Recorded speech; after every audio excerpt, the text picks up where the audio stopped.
Bonjour Valérie. Salut François. Écoute, c'est à ton tour aujourd'hui de raconter ton histoire, ton témoignage, puis je vais te poser la même question que tu as posée à plusieurs personnes pendant cette série d'émissions. C'est quoi ta conception puis la place que Dieu avait dans ta vie avant d'entendre l'Évangile?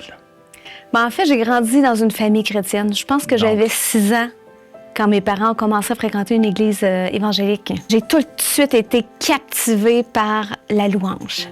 OK, les chants, là. Ah oui, moi, les chants, la musique, ça venait me chercher dans mon cœur.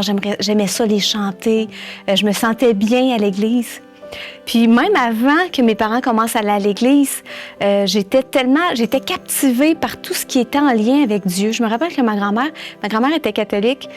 Puis mes parents, eux, ils vivaient leur vie, c'était deux gens d'affaires, donc c'était pas important pour eux la religion, mais ma grand-mère, elle avait la tradition catholique, fait qu'elle avait commencé à me faire prier le soir. Fait qu'avant de nous coucher, elle me disait, mets-toi à genoux à côté de ton lit, puis on va faire une petite prière ensemble. J'aimais tellement ça. Est-ce que tu priais dans tes propres mots? Oui. Ben, tu récitais des formules? Je priais dans mes propres mots. Okay. Avec ma grand-maman, puis j'étais toute petite. Là. Si mes parents sont commencé à aller à l'église quand j'avais 6 ans, je devais avoir 4-5 ans. Puis chaque fois qu'on passait devant la grande église, je disais tout le temps à ma mère, « Maman, je veux y aller. » Je voulais rentrer dans les églises. Il y avait de quoi avec le divin qui me captivait. Donc, quand mes parents ont commencé à aller à l'église, moi, je suis sautée dedans les 2 pieds. Puis, mes parents étaient vraiment engagés. On allait beaucoup à l'église, puis ils faisaient partie de la communauté. Ils étaient très investis. Chez nous, c'était de la musique chrétienne qui jouait. Puis ça a vraiment eu un rôle dans ma vie très jeune, parce que moi, j'étais musicienne déjà. Dès l'âge de 6 ans, mes parents m'avaient inscrit à des cours de piano parce que je les harcelais pour jouer du piano. Correct. C'était pas correct, mais j'avais 6 ans, j'avais le droit d'être harcelante. Je l'ai été un peu aussi à l'adolescence, mais c'était différent. Et là, je voulais vraiment jouer du piano. Donc, ça a tout le temps eu une place vraiment importante dans mon cœur, ça, la musique, la louange, puis ça l'est encore aujourd'hui. OK. Puis, il doit y avoir quelque chose qui a déclenché. Tu sais, mettons, la Bible parle de la conversion, de la nouvelle naissance, puis on vient pas au monde chrétien, comme je pense Saint-Augustin l'avait dit, on le devient. Alors, toi, ça s'est passé quand, comment, quelles sont les circonstances, là? J'ai vraiment eu un moment clé que je sais qui a bouleversé ma vie, puis qui m'a tenue pour le restant de ma vie, à toutes les épreuves que j'ai pu traverser. Ce moment-là clé m'a scellée en Jésus. J'ai eu une vision. J'étais très jeune, j'avais peut-être 9-10 ans. Je me rappelle, j'étais couchée, puis j'avais prié. Puis un moment donné, je me suis ouvert les yeux dans un de mes rêves, puis j'étais au pied de la croix. Parce que j'aimais Jésus, j'aimais la musique à l'église, mais je n'avais pas encore saisi l'amour de Dieu pour moi. Mais là, j'étais au pied de la croix, puis j'ai levé mes yeux, puis j'ai vu Jésus qui me regardait, qui avait les mains clouées, Puis là, j'avais mal. Parce que je disais, non, c'est moi qui est supposé être là. C'est comme si j'ai eu une conviction que moi, j'aurais dû être là.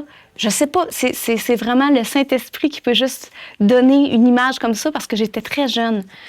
Puis ça m'avait pas tant été enseigné comme ça. Puis je me rappelle d'être bouleversée dans mon cœur. Puis là, de lever les yeux puis de dire, je veux y aller. Puis de voir le regard d'amour qui dit, non, c'est moi qui est là parce que je t'aime. Qu'est-ce que ça signifie? Qu'est-ce que tu as compris par rapport à la croix? Qu'est-ce que Jésus a fait là? Mais c'était moi qui étais... Je savais, moi, que j'étais pécheresse. Déjà, que je comptais des menteries, que je faisais des choses qui n'étaient pas en accord avec Dieu, même si c'était pas... j'étais pas dans une vie de débauche. On s'entendait à 8 ans avec ma musique de Jésus dans mon salon, là. J'étais assez clean comme petite fille, là. Sauf que je trouve ça intéressant parce que même si tu étais, entre guillemets, ce qu'on peut appeler une bonne petite fille, tu as réalisé que tu étais pécheresse, perdue, tu avais besoin d'un sauveur. Puis cette vision-là, pour toi, là, ça a fait le déclic. À partir de ce moment-là, tu savais que tu étais sauvé. Oui, tu avais cette conviction. Oui, bien là, j'ai compris la croix. Okay. J'ai compris que j'étais pardonnée. Et surtout, j'ai compris que j'étais profondément aimée. J'étais aimée de Dieu. Et ça a changé ma vie C'est ça. Puis j'ai pu m'accrocher à cet amour-là. Puis ça dure là, depuis longtemps. Là. Ça dure encore. J'ai plus 8 ans. Ah non, t'as plus 8 ans. J'ai plus 8 ans. C'est ça. Mais là, tu sais, des fois, les gens, ils racontent leur histoire, puis c'est le gars, il se droguait, puis il faisait je sais pas trop quoi, puis là, il se convertit, puis le changement est total. Mais toi, est-ce qu'il y a quand même des changements qui ont eu lieu, qui sont assez évidents, au moins pour toi, si c'est pas pour les autres? En fait, je pense, comme tu dis, j'ai pas eu de changement drastique. T'as pas arrêté de boire, t'as pas arrêté de battre ton mari. J'ai pas arrêté de boire, j'ai continué à boire du lait bien comme il faut, là. Puis, mais c'est juste que ça l'a ancré ma foi. Ça l'a ancré ma foi, puis ça l'a donné une direction à ma vie. J'ai jamais eu envie, j'ai jamais pu arrêter de croire en Dieu. Même dans des grandes épreuves de vie. C'est quand j'ai eu... En 2021, la pire épreuve qui m'est arrivée, c'est que ma mère s'est enlevée la vie. Fait que ça a été horrible, c'est encore difficile. Mais je savais que Dieu m'aimait. Puis j'ai pu m'accrocher à ça, à la bonté de Dieu, puis que Dieu m'aimait, que Dieu était là malgré toute la douleur, puis le drame qui venait avec ça. Je suis convaincue que Dieu a permis que j'ai cette vision-là, petite, pour que je puisse m'ancrer puis m'accrocher à lui puis pouvoir passer à travers cette épreuve-là. Tu es comme bien équipé, bien préparé spirituellement. Mais je pense aussi que tu as un désir de servir puis que tu sers le Seigneur, que tu t'es consacré à lui. Tu sais, c'est ta priorité absolue là, dans ta vie, non? Oui, bien c'est sûr que tout petite, j'ai dit à Dieu, moi, je veux te servir.